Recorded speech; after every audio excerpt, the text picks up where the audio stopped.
the Pan and Scan podcast with Joey Hollywood and Aficionados Chris.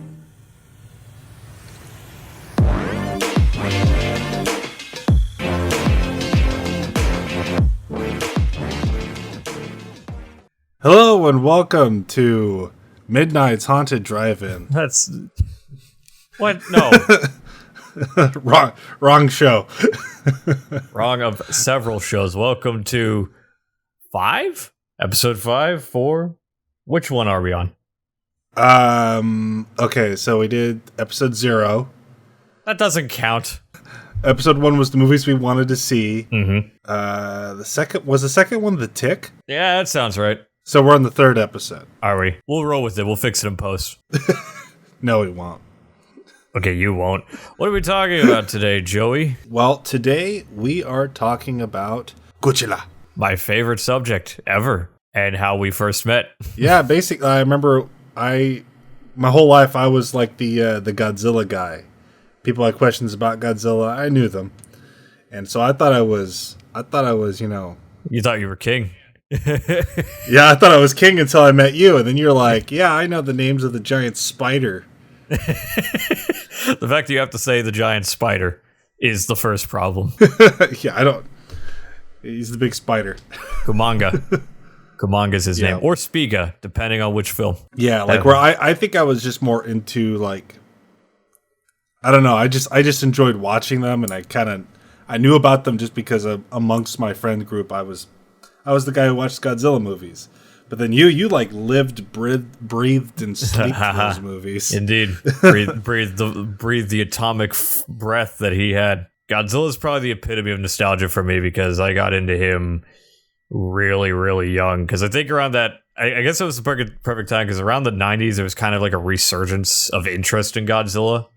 And remember, this is before the 98 film. This is like 93, 94, so around there. Because I think when the Sci-Fi Channel was like brand new, most of what it did was just play like... didn't they do reruns of Star Trek on there originally? I might be misremembering, but I think they did like Andromeda and like Babylon 5. Yeah, they had something. They had like a bunch of acquired properties. It was before they had like original programming, and one of the things they used to do was Godzilla marathons, like monster movie marathons, and I would watch a lot of Godzilla movies there. And this is also around the time where VHS was a booming business, so you know, that whole advent of, hey, do you remember that thing when you were a kid? Well, now you can own it in your home. And, you know, of course, my father grew up with Godzilla in the 70s. So first thing he decides to do is, I'm going to get all my sons every Godzilla movie I ever grew up with. And he, got them all. He actually worked at Tower Records, which meant not a single one of the Godzilla tapes we owned were like legal. Basically, because he worked at Tower Records, he would just make copies of the tapes that he had in stock, and then he would print his own labels. So we had like a row. We even had the Heisei films, some of which hadn't come to the States yet, so they were like fan subbed and everything. He got them from like local conventions and shit like that. That's fun. Yeah, especially since a lot of my favorite films from the era is the Heisei era. So I can safely say I grew up with the Heisei era around the same time the Japanese did, because those were big films in the 80s and 90s, and America didn't get most of them theatrically. They got 2 of them. They got 85 and they got Biollante, but everything else I think went straight to video. And I think they didn't go straight to video until after the 98 film because they didn't have a rights holder. And because you notice, like most of the Heisei films are Sony. Yeah. Because it was because of the deal they had with Toho for the 98 film that I think that's, if my memory serves correctly, they didn't get major American distribution until after 98, because that's when Sony, acquired the rights to them. Because they didn't have any rights, to my knowledge. They didn't have any rights when they were being released in Japan. Especially since... I think that's true with the exception of 89, Biollante, and Ghidorah. I think you mean 85, not 89. 89 is Biollante. Or is that 88? I thought I said 85. No, 85. You mean Return to Godzilla. Yeah, Return to Godzilla and Biollante, they did come to America because 85 was New World Pictures the Roger Corman company, and Biollante was HBO, if I remember correctly. So yeah, I think that's right. Yeah, those two did get released, but it wasn't until... I'm pretty sure King Ghidorah was too, because I had those 3 tapes when I was a kid. I can't recall. I genuinely can't recall because my recollection, because you also got to remember, the problem is, from my growing up, these came out, because I had tapes. But when you're a kid, you don't understand how stuff like that works. So yeah, I only knew about that problem because of James Rolfe when he did his Monster Madness, where it was just the Godzilla-thon. And he talks about, he said, it wasn't until I got the internet where I realized they were still making these movies. And I go, what are you talking about? They were, wait. And then I realized, oh, those were bootlegs that I was watching as a kid. It all came together. So it's like, oh, wait. So basically there's an entire generation of kids that never got to see the Heisei films, during their original run. No one else cried at the end of Destroya like everyone else did in the 90s. I think Destroya was one of the only ones that actually did get like some US attention. I don't think it was released, but it had a I actually know this because it's on my bootleg tape. Because another thing my father used to do is to fill up the tape, he would add things to it like promos and trailers and stuff like that. So we had like 5 different Japanese trailers for Destroya. So you had like this Japanese guy like, yo, Godzilla, hey, Destroya, hey, something like that. And it came with like when Godzilla won the Lifetime Achievement Award, the MTV Movie Awards, presented by Patrick Stewart, and they had this like, I want to say one of those like talk show things like 2020 or those things like 60 Minutes, those kind of like late night talk things.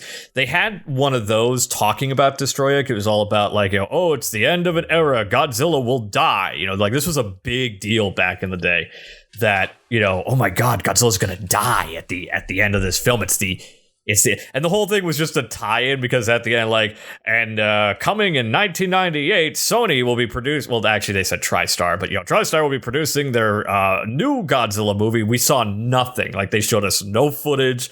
They had no promos. They were just talking about that TriStar was going to make a movie. And, well, we all know how that turned out. But, yeah, I think compared to me and you, because I don't want to call you a filthy casual, but like, I just have a really unusual and unique situation with Godzilla fandom because I grew up with shit that a lot of people weren't able. I was privileged, I guess, just to have a father who, was a big fan, worked at a video store, worked at convention circuits. As I understand, he was actually like friends with a guy who ran a Godzilla shop in Massachusetts. There was like a Godzilla store that, as you can imagine, only sold like Japanese imports of monster movies and Super Sentai and Tokusatsu and stuff like that. Yeah, where I rented a majority of the Godzilla stuff I watched as a kid. I had Mecha Godzilla, the first one. You were talking about the 70s? Yeah, I had Three-Headed Monster, I had Son of Godzilla, Godzilla versus King Ghidorah, 85 and Biollante. That's all I had, but I rented a lot of them, and I remember it actually caused confusion at some point. Did you ever have those tapes with the really bad generic CG model art that looks nothing like the monsters? No, I didn't. I don't. Oh my God. Most of my tapes didn't have covers. Oh, damn! You missed out on some terrible stuff. There's nothing more amazingly nostalgic than really bad Godzilla cover art. Like, everyone listening, go look up Godzilla VHS covers. They're amazing. I remember as a kid though, like, because I didn't understand like how many movies there were. I figured there was like maybe like 10. But oh no! I remember at one point I got Godzilla versus Mothra, and it was the Heisei movie. And I liked it, and after like a couple months, I was like, I want to rent that again. And I went back and got Mothra versus Godzilla. Yeah. And I popped it in, and I was like, where's the evil Mothra? Where's Batra? Yeah, what's going on? I remember being really confused about that as a kid, just because there was no internet back then, so I couldn't just Google it and see what the deal was. That film used to be called Godzilla versus the Thing. Yeah. I wonder why. Now it's Mothra versus Godzilla or Godzilla versus Mothra. Really just it's called Mothra versus Godzilla to have it not be confused with the Heisei film, because most of the Heisei films are, I guess we could call them soft reboots, like soft reboot before soft reboot was a thing, because 85, if I remember correctly, is sort of a sequel to 50. A lot of times, this will come up in conversation a lot. A lot of Godzilla movies love to just retcon every film except for 54.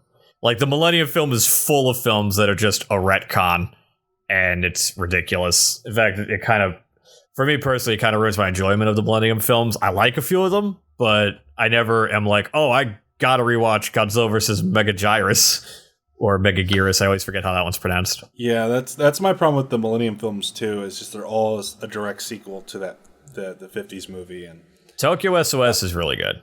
Like that's one a lot of people are always going, oh, if you got to see at least one, you got to see Tokyo SOS. I remember liking what's the one with the really freaking long title? Godzilla, Mothra, King Ghidorah, Giant Monsters All Out Attack. Yeah, the one where Godzilla's possessed by ghosts. That's one of my favorites. I like that one. There are two Millennium films that I would consider favorites. And funny enough, they're like, I'm just a sucker for the team up ones, you know? Because my favorite Godzilla film is Destroy All Monsters, which, you know, is basically just like the Avengers of its time. It's just the big meet-up, final throwdown shit. And I love Final Wars for the same reason, because it's basically like a modern spin on Destroy All Monsters. And GMK's kind of, well, honestly, GMK's kind of more like Ghidorah the Three-Headed Monster, where it's just four monsters. Well, yeah. Well, the reason why I like that one, I'm not going to say the full name because I don't think I can. Just say GMK. GMK. The reason why I like that one more than any of the other ones in that era was because Godzilla's an asshole in it. I actually have sitting on my desk. I actually have a little GMK version of Godzilla, one of those like tiny little models. I love that design. I love that he just has whites and no pupils. Like he looks like a menace. He actually looks evil in that one. Yeah, and that's what, because all my favorite Godzilla movies, for the most part, Godzilla's just a big dick. I mean, yeah, he could be classed as anti-hero, because I always kind of disliked. I feel even as a kid, I disliked when Godzilla was kind of like bordering on Gamera, where he's like, the protector of children, like Godzilla vs. Hedorah and Godzilla's Revenge and stuff like that, where it's really, really dumbed down for children. I always prefer when Godzilla is the antagonist, although I love the ones where he's the hero too, but I always prefer the ones where he's the antagonist.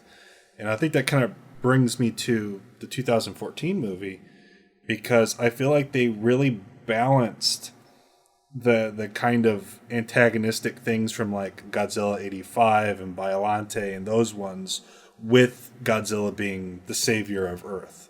I feel like it's really struck a balance with that movie, because it had, the 9/11 imagery, the Hurricane Katrina imagery as the result of Godzilla, but Godzilla wasn't, like evil. He wasn't like a menace. It was just that's just what his effect of the world would be. Yeah. No, that was an element I really liked about 2014. In fact, seemingly in a sea of negativity, Joy and I feel like sometimes the only defenders of Godzilla 2014, because a lot of people hate it.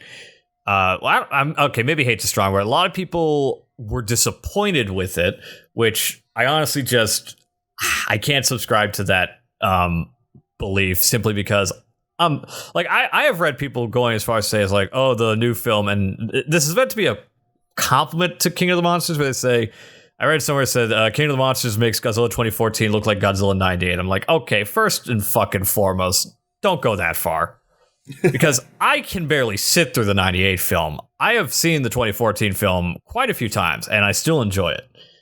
And I'm sorry, 98 didn't have the kiss of death scene, which is the greatest fucking thing ever put to celluloid. And if you don't recall, people, the kiss of death scene is where he just grabs the Muto cracks open his jaw and just fucking blows the atomic breath right down his throat till his body disintegrates and he has the head in his... Oh, it's so awesome. I fucking love that scene.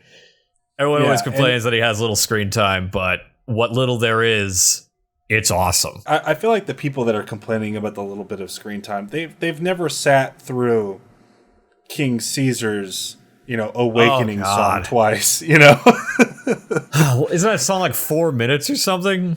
Yeah, they do it twice. What better way to fill up the time than... first of all, a lot of kaiju movies have that problem where they just take a music break, especially in the Showa era. Like War of the Gargantuas has that terrible fucking song about the words getting stuck in her throat. And that thing goes on for... they play the whole song. That's the problem with a lot of those movies, is when they have a singer in the movie, she needs to sing her whole song. Not an abridged version, the whole goddamn thing. Imagine, if you will, if they had the fairy sing the entire full version of the Mothra song to wake up Mothra. You wouldn't care for that very much, would you? You only need to hear one verse. People get it at that point. I don't mind the little screen time that Godzilla has in it because that makes the ending feel more worth it. Oh, I agree. And people say the characters aren't interesting in that film, but I feel like they're just as interesting as any other Godzilla characters. Well, I feel there's this loss of understanding what a Godzilla movie is, because to give you all a hard to swallow pill, you're only remembering the parts your childish, nostalgic fueled brain wants to remember. You have not rewatched those films like I have. You have not lived the Godzilla lifestyle that I have, where you watch them on multiple occasions just because. Godzilla's always barely in those films. They differ from film to film. Sometimes he's in it for 10 minutes. Sometimes he's in it for 20. But to predicate a whole argument on, he doesn't have enough screen time, you don't understand a Godzilla movie, because it depends on who directs it, depends on who writes it, and even Destroy All Monsters, the monsters are barely in it. They don't really do anything until the end. It's mostly about, aliens taking over and stuff like that. Yeah, I actually rewatched that one today right before we recorded. Yeah, and it's the same thing. You see a monster every now and then, but you don't. There's maybe 2 fights before the big fight, if I even remember it correctly. But that's the thing, is that it's not this is just a staple. The Godzilla movies always have an emphasis on people and monsters secondary. The monsters as a spectacle. The people are the vehicle for the story. They're only there for us, the viewers, to project ourselves into this reality, because otherwise it would be kind of a hard to swallow concept. Yeah, I think The Child in All of Us wants, an hour and 30-minute movie of just nothing but just monsters fighting. Yeah. I would love that too, but it's not going to happen. These most of these people don't seem to remember what movies they're watching. They only remember the fight scenes, and it's distorted their... I'm going to argue it's distorted their viewpoint on what the movies actually are, because you clearly don't understand. I mean, I get the complaint you want more, but don't use that as a crutch against the film, especially since the whole point of the 2014 film was to be more like 54, and Godzilla's barely in 54. The whole point of Godzilla in that film is that, he's a, kind of like Jaws, the suspense of what little you see of him. Yeah, the 2014 movie reminds me an awful lot of Jaws and Close Encounters with the Third Kind, which are 2 movies I really like. But it brings back that force of nature element to it that was in the original in 85. And the Godzilla movies I compare 2014 to the most are 85 and Biollante, which are my 2 favorite Godzilla movies.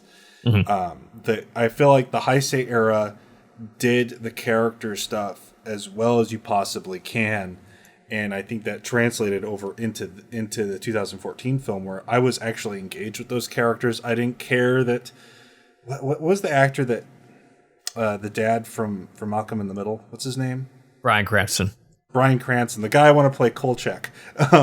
I loved him in that movie, but like there was nothing about that movie that made me think he was going to be the main character. So I didn't really get where that criticism came from. Your first clue was in the poster where it said "and Bryan Cranston." People, if you ever see a movie where it says "and person," they're not going to stay in the movie. They're usually an extended cameo or they're a body count. Never assume that because it says "and this person" that they're like, the reason it's there is to get you to go see it because, hey, you know Bryan Cranston, you love Breaking Bad, come see this giant monster movie. And Bryan Cranston means I'm going to die in this movie. Yeah, and in the commercial, he's only in that one scene. Yeah. So, I mean, that told me that he wasn't going to make it through the movie. I never expected him to. Yeah, I think people just were like really sad that Breaking Bad ended, and they were like, "Oh, I want a full movie with him or something." I don't know. That's ridiculous. But 2014 reminded me a lot of 85 and Biollante, and this newest film, Godzilla King of the Monsters, reminded me a lot of Godzilla versus King Ghidorah and Godzilla versus Mothra from the Heisei period, which is also, I think, a good thing because I think those are really fun movies. Well, it definitely has like because King Ghidorah. This is another thing I feel people casually gloss over. We're gonna be honest again, guys. A lot of those premises are fucking stupid. There's a whole like time travel story in King Ghidorah that doesn't make any goddamn sense. And Christ, I might be misremembering. Isn't there like a Terminator character in that one? Yeah, the Terminator character. Yeah, is that King Ghidorah? That's King Ghidorah. There's That's like this King hilarious Ghidorah. scene where he's running. And people, and look, I love King Ghidorah. It's one of my favorite ones in the Heisei era. But I mean, I've seen complaints about the King of the Monsters, but it's like, oh, the characters are underdeveloped and the plot's thin. It's a Godzilla movie. The plots have always been fucking thin and First of all, we're talking about a series of films about giant radioactive creatures, which, first of all, if we want to, like, it feels like people want to make it, grounded in a reality. But this can't actually happen. We even if this happened, the world would be fucked within minutes if we actually had giant radioactive lizards and space alien dragons and shit like that. The movies are dumb, but that's why we like them, because they're fun. And I mean, if that Terminator run scene was meant to be taken seriously, it did a terrible fucking job of doing that, because I can never take that thing seriously. The fucking sped up running bit. Oh my god. That's the moment where the Heisei era was trying to make Godzilla more of the anti-hero, because in the first two movies he's the antagonist, and then he's more of the anti-hero from that point on. And I don't think they really got their footing on how to handle Godzilla until it was either Mothra or the one after. But then of course that led to another one of my favorites, the Destroyer. Destroyer. That one's great. I love that one. Those movies are so much fun. But like, hell yeah! I think we've gone down memory lane a little too much.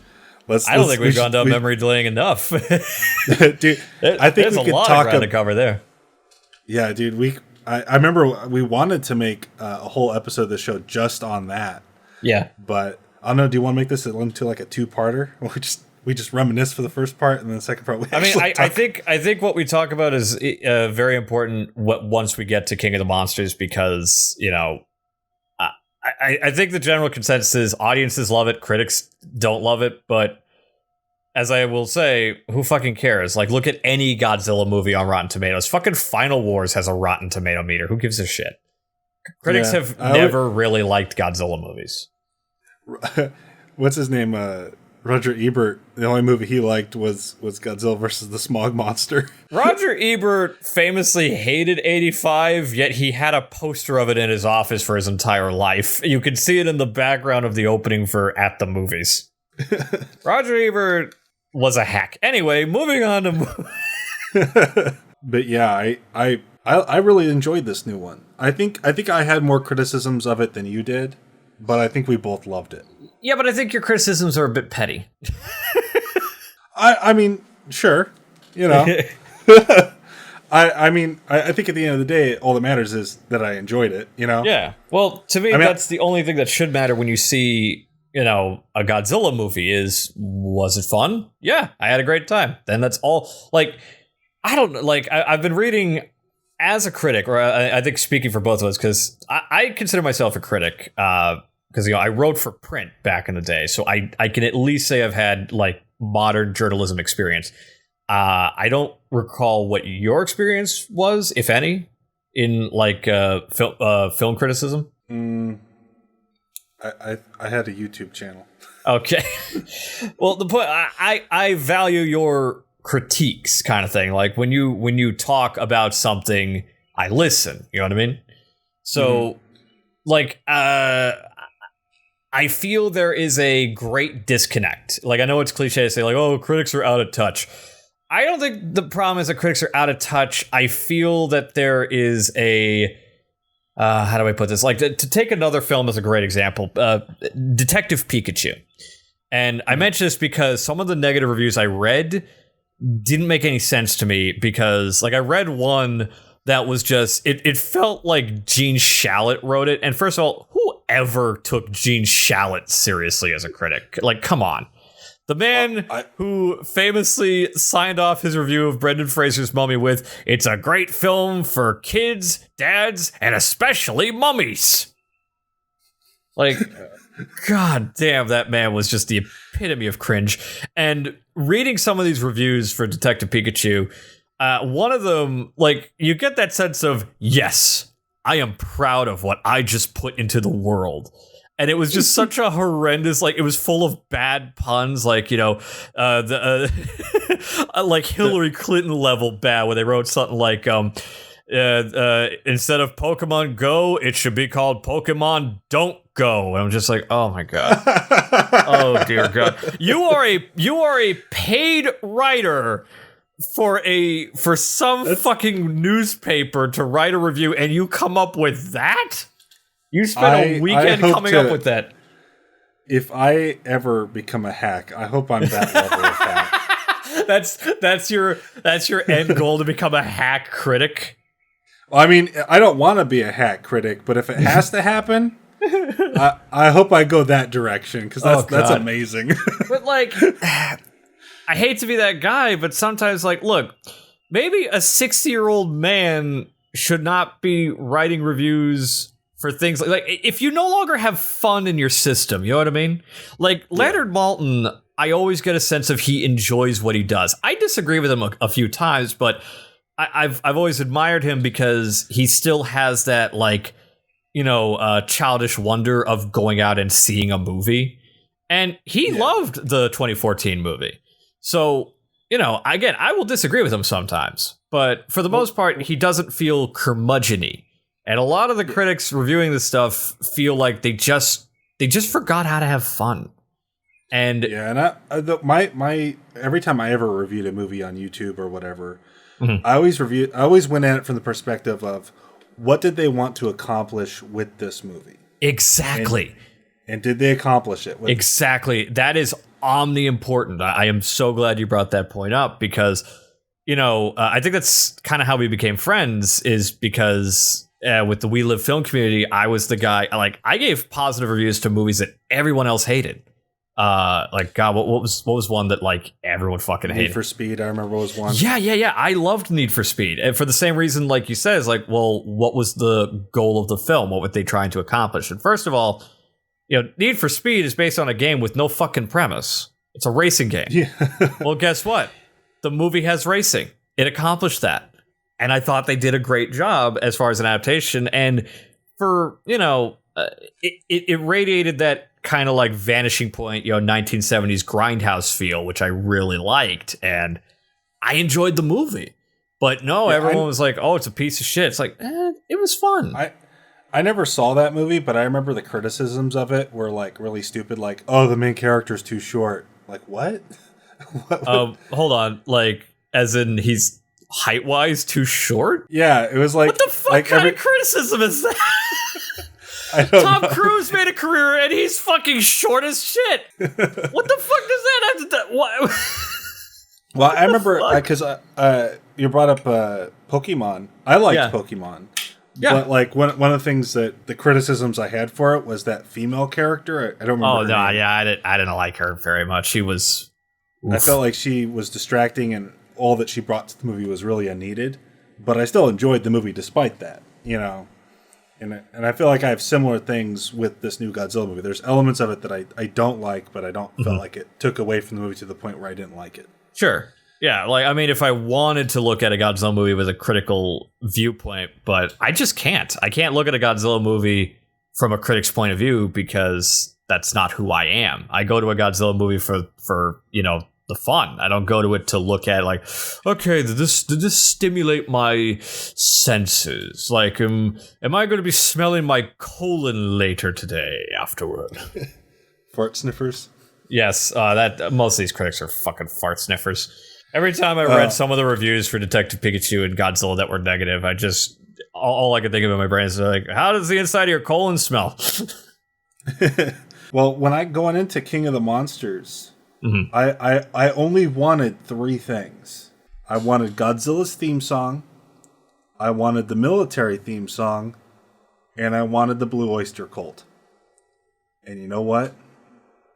I got all 3 of those things. And I'm actually surprised that you didn't know about the Blue Oyster Cult thing. I knew about that like a month ago. Yeah, see, I didn't know that. I think I was trying not to watch, because I didn't watch, after that first trailer, I didn't watch any of the other ones. I could only get hyped, man. Like there was no coming down from that cloud. Watched everything that came out. Yeah, because I love that song. Oh, hell yeah. That song. I had that on a cassette tape I recorded back in the day. My brother and I used to listen to it while we played with our Godzilla toys by Trendmasters. So good times with that song, and they picked the perfect team to cover that. I never heard a version of a song in a while where I went, I'm never listening to the original ever again. Well, you know what's funny is when I heard it, I didn't realize it was a cover. I thought it was just a remixed audio from the original. That guy does a great impression of. Yeah, that's the lead singer of System of a Down, whose name I forget how to pronounce. I didn't grow up with System of a Down, so I speak from I'm not a fan, and not because I disliked them. I never really listened to them when they were big, because they were big when I was in middle school. When the credits played, I just clapped my hands and said, "Yeah!" like that. Oh hell yeah!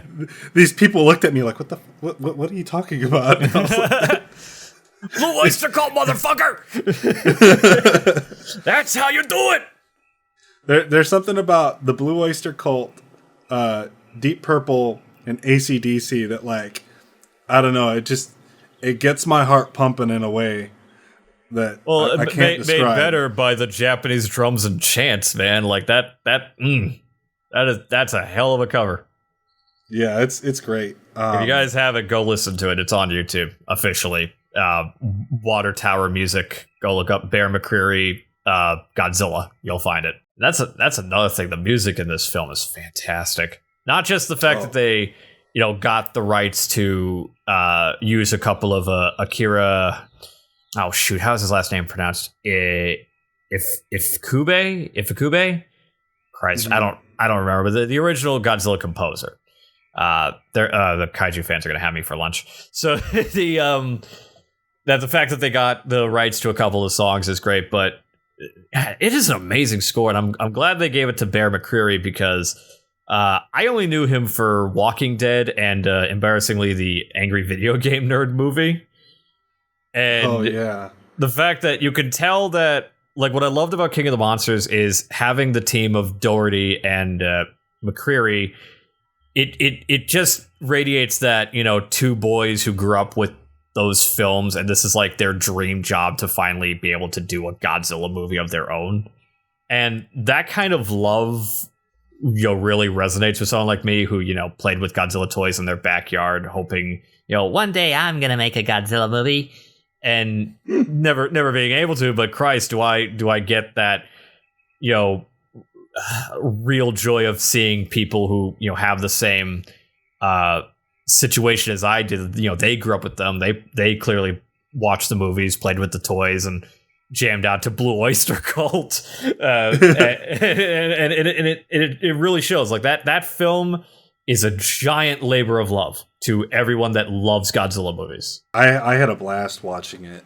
If it's all right with you, I'd like to talk about some of the little nods to Godzilla fans. Like, how many did you catch? Well, I mean, there's like the obvious ones, like the oxygen destroyer. There was a little hint of the twin fairies. Yeah, that was great. Yeah, I pointed it out to my fiance, and she didn't know what I was talking about. But like like the ending had little hints of Desestroya, with the meltdown. Yeah, with the whole burning Godzilla thing, which I thought was great. Yeah, I thought that was awesome. There's the part with Mothra where she gets absorbed into Godzilla, which I don't think ever happens. Dropped her essence. I think that was more the only time I can recall the essence.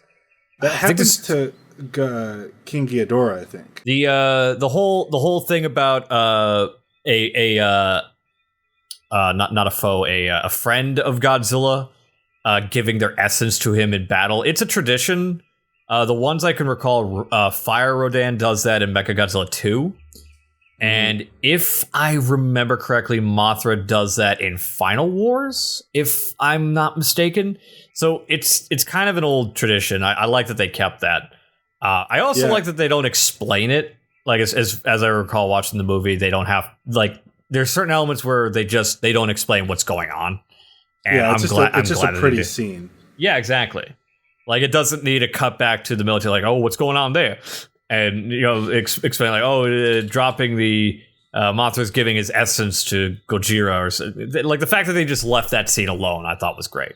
I also, the whole element with the MacGuffin of the movie was that device that can make the monsters angry or happy. Kind of reminded me of Destroy All Monsters to a degree.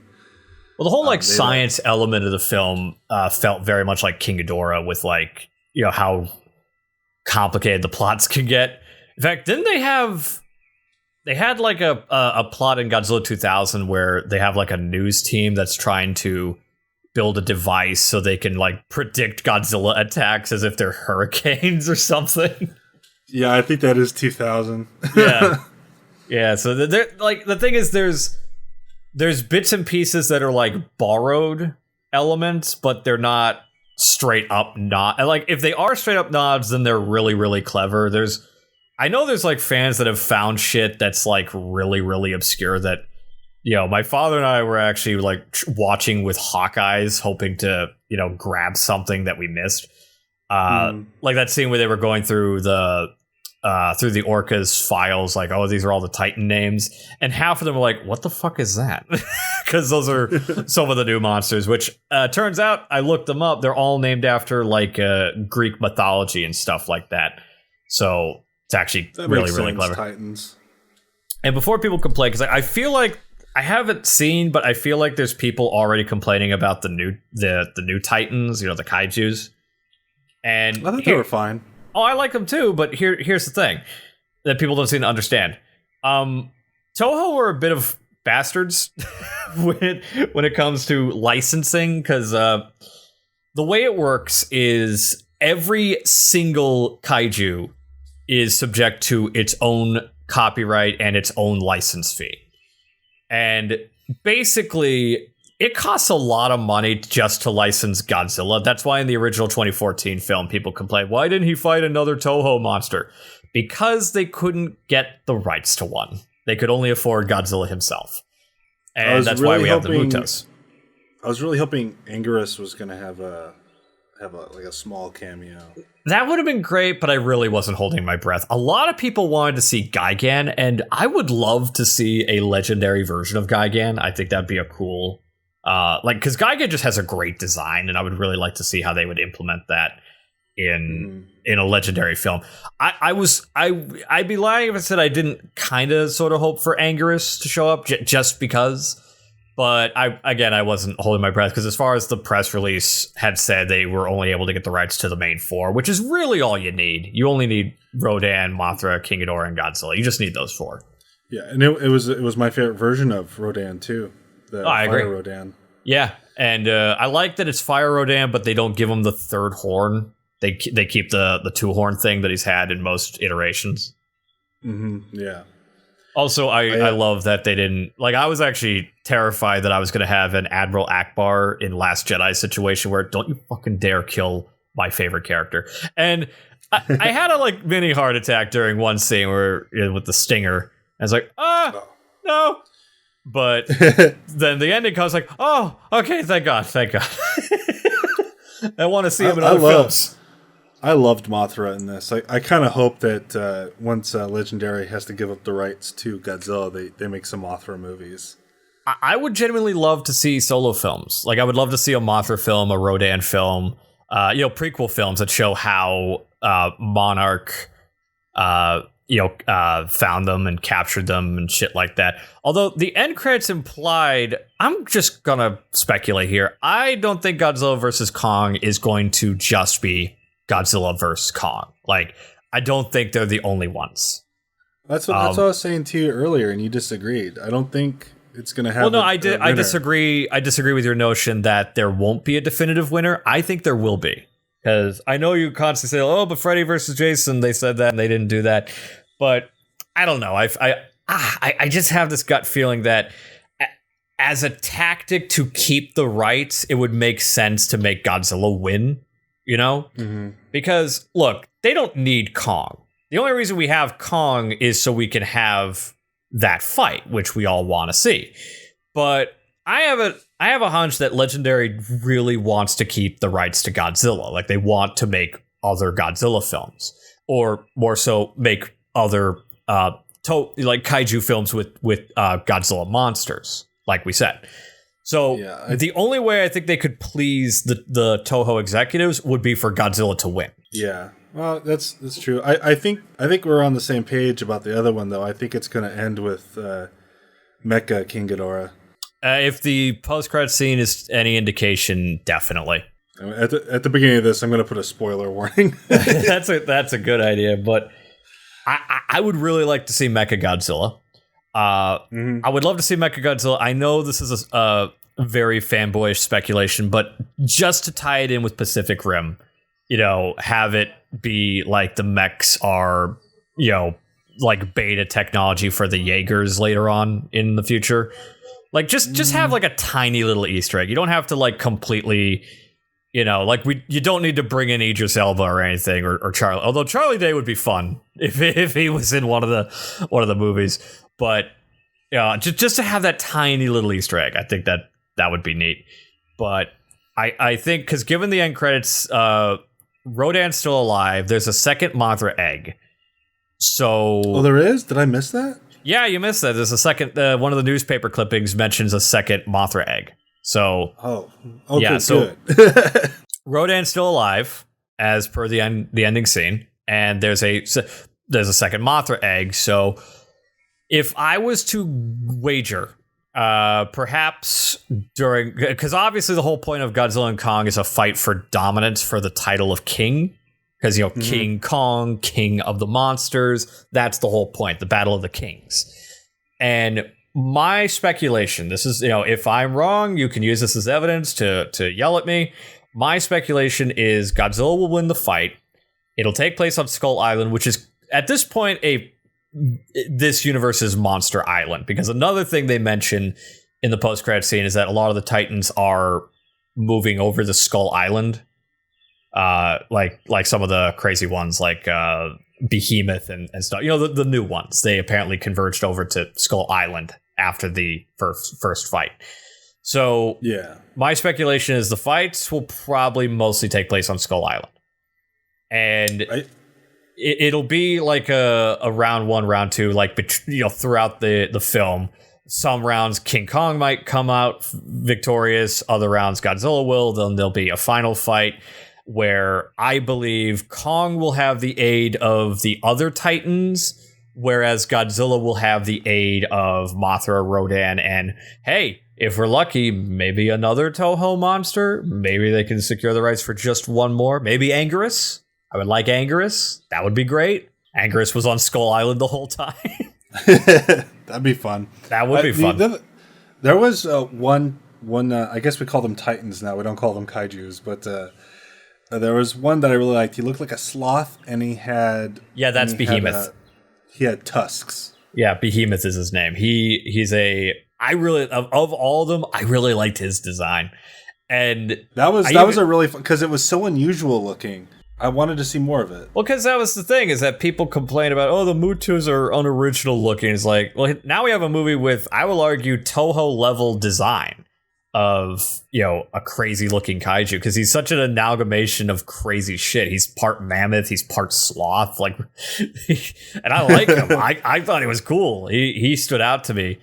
I think the Mutos looked like something from because he reminded me of that one creature from Godzilla 2000 a little bit. Orga.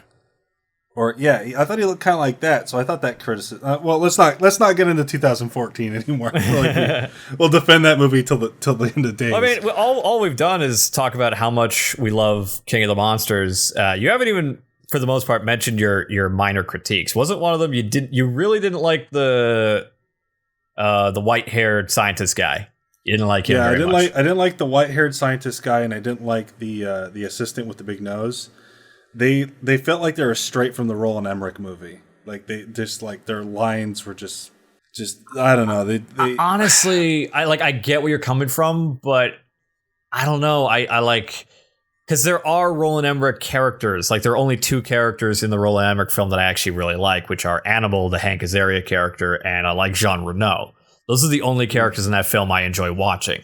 And I'm going to be honest, it's only because of who plays them. Because Jean Reno is always entertaining, and Hank Azaria is also very entertaining. So I liked them. Couldn't stand Broderick. Couldn't stand... God, who was the blonde woman? I think all the women in that movie were really annoying. Yeah, they were. Straight... They I don't know. I think they were trying to be like Friends, like the TV show Friends at some point. Yeah, it was bad, but... we digress. The point is, I would argue I enjoyed the cast more in this movie than I did an Emmerich film. And honestly, I enjoyed them more than the 2014 characters. Not because I disliked them, but I just felt they had more to them. Like, I enjoyed watching them. I feel like the characters in this movie had more to them comedically, but sure. I feel like the characters in the 2014 one had more to them emotionally. Definitely. I feel like they had more stakes in the plot. Like these ones felt like, well, I guess this could be considered a positive, but they just seemed to be there watching what was happening. Well, yeah. And then I don't like this is more of a problem I have with most movies that are made nowadays. Everything feels like Marvel. Everything, yeah. I don't feel like any of the characters take anything seriously, so I have a hard time taking it seriously myself. And I know it's a Godzilla movie, and it's it's big monsters. I was gonna say it's kind of a counter argument because you shouldn't be taking it seriously. It's a fucking monster movie. Yeah, so I see why. I have a feeling I'll feel less this way upon repeated viewings, but there are points in the movie where I was really into what was happening, and also one of those characters said something kind of dumb. To me, I think the takeaway would be if the characters were taking it more seriously, you'd be taking it less seriously. That would be my argument, simply because of the nature of the kind of film we're watching. Because at least from my perspective with the Godzilla films, the more they took their plot seriously, the less I could take it seriously. You know what I mean? And I disagree because 85 and Biollante. Well, I'm not talking about 85. I'm talking about stuff like King Ghidorah or Destroy All Monsters, where they want to take their plot seriously, but you can't. You can't take that King Ghidorah plot seriously, and they really want you to.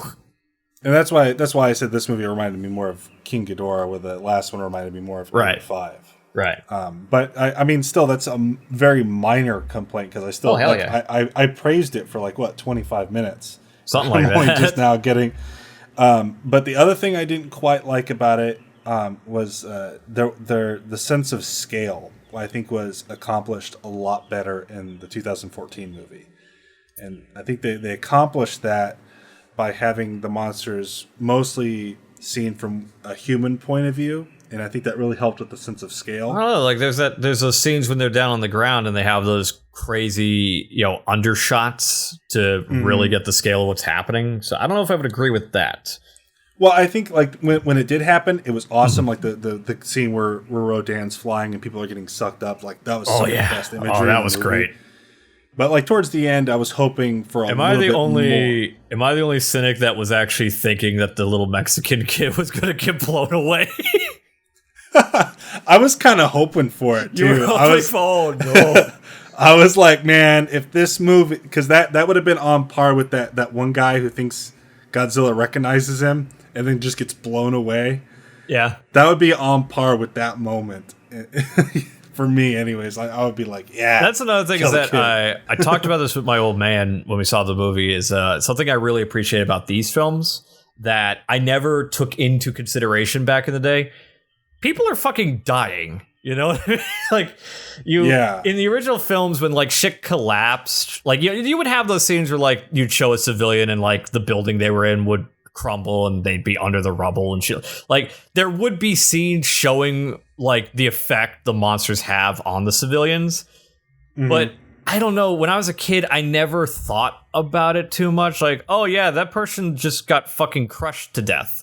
But in like these films, maybe it's just because I've gotten older, but like when rubble lands on someone and they're fucking dead, it's like, oh shit, they are dead.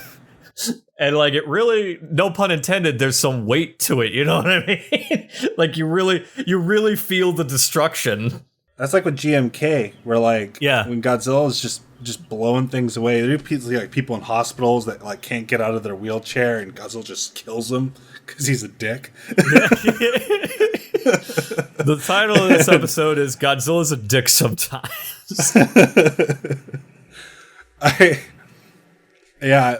really like that. I really like seeing the ground level, and that's, I mean, the first movie I think did that perfectly with the Hurricane Katrina and 9/11 imagery. I think that was very suited for that movie, because the original Godzilla is about Japan in a post-atomic age and them dealing with one of their big disasters. And then when 2014 was around, I think to this day we're still recovering from 9/11 to a degree, and then also that right around 2014 we're having all those freaking hurricanes. So that movie was very, I think, visually spoke towards the time period and the culture that it was made in, just as the 54 film was. And I think this movie is leaning more towards fun than being a metaphor or a imagery of a force of nature. I think this one's just meant for more fun. If it's a metaphor for anything, don't try and control nature. I don't know what the metaphor or the moral is of Godzilla King of the Monsters, outside of balls to the walls, awesome, go see it, and make sure the film doesn't underperform, because fuck you. No, I think this movie's going to do well. I heard it's not doing well overseas, which doesn't sound right to me.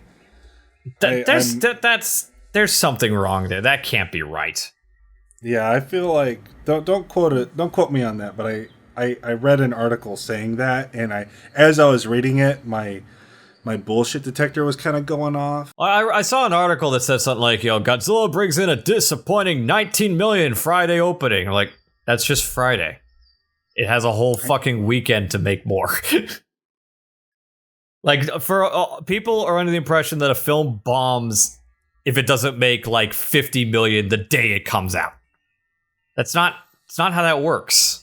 It's never been how that works. God, there used to be a day where making $100 million was a success. Now that's your average budget. So you have to at least make 500 million to be considered a success, or some cases break even. So I know we talked about Mothra and Rodan, but I don't think we talked about Ghidorah. Well, I mean, what else is to say about Ghidorah? About like, this seems minor, but something I really liked. Well, actually, two things I really liked about him. I love that they made the heads have separate personalities. Like one was an alpha and the others were lackeys. I thought that was great. Yeah, I loved that. I love that the middle head seemed to really hate the head that was next to him. Like it just seemed to really hate that head, and that head seemed really like submissive. Like I really love that because that's kind of the way I always wanted him to behave. Because in the old ones it's just some poor guy trapped in a rubber suit just waving his arms around. Exactly. It's one guy arms in the left and right, and a guy with a marionette string for the middle. Yeah, so they're just like bobbing around. It's just moving shit around. But in this case, they were like, maybe they should have like 3 separate personalities, and I thought that was great. And again, seems silly to point out, but I really liked how in the scene where he first came out of the ice that he used his like wing paw or whatever you want to call it to crawl. I thought that was really cool. Yeah, I remember as a kid drawing like what I thought the monster should look like, and I remember making his wings have like little fingers. Yeah, exactly. And also the fact that they could have gone the shitty route. I actually read this somewhere, is that they gave a specific direction as to do not make it look like a Game of Thrones dragon, because they said it has to look like a Western or not a Western, an Eastern dragon, like Chinese dragon mythology. And I am so glad they did that, because I could not bear to see a Ghidorah that looked like a Game of Thrones dragon. But yeah, I think we've talked. We've talked for over an hour about Jesus. It's only been an hour. Yeah, I feel like that's what I was thinking. Maybe we should split this into 2, but now it's too late. Yeah. I mean, God, it's chaotic. It's fun. It's two nerds talking about giant monsters. That's what more could you ask for? Go see King of the Monsters right now. Don't listen to anyone. Don't listen to critics. Just listen to your heart and go see a giant fucking monster movie. Bring your family, like I did. I brought the old man who got me into the G-Man, and that was the best night of my life for a while. So do just that. Go see King of the Monsters. And while you're at it, if you haven't, go watch other Godzilla movies. There's some on Tubi. There's some on Criterion Channel. These are not sponsored, but go watch them. Find a way to watch as many Godzilla movies as you can. Yeah, I completely agree with that. Go see it. I know I was a little bit more critical than Chris was, but I still loved the movie, and I think that says a lot. Oh yeah. That, like, definitely go check it out if you haven't already. I know I hopefully I put a spoiler warning at the beginning of this, so I'll make sure to remind you. So you guys probably have already seen it at this point, but if you haven't, if you don't care about spoilers and you kept on watching, please check it out. It's definitely worth the watch, I think. But I think that's pretty much it for this episode. If you like what we do and you want us to do more, I highly recommend that you give us topics in the comment section below. And do you have any closing words, Chris? Subscribe to Joey Hollywood Films. And I would say subscribe to Aficionados Chris. We'll see you next time. Bye-bye. Bye. Thank you for tuning in to the Pan and Scan podcast. Feel free to check out previous episodes in the series and support the creators by subscribing to Joey Hollywood Films and Aficionados Chris on YouTube. Remember, please be kind and rewind.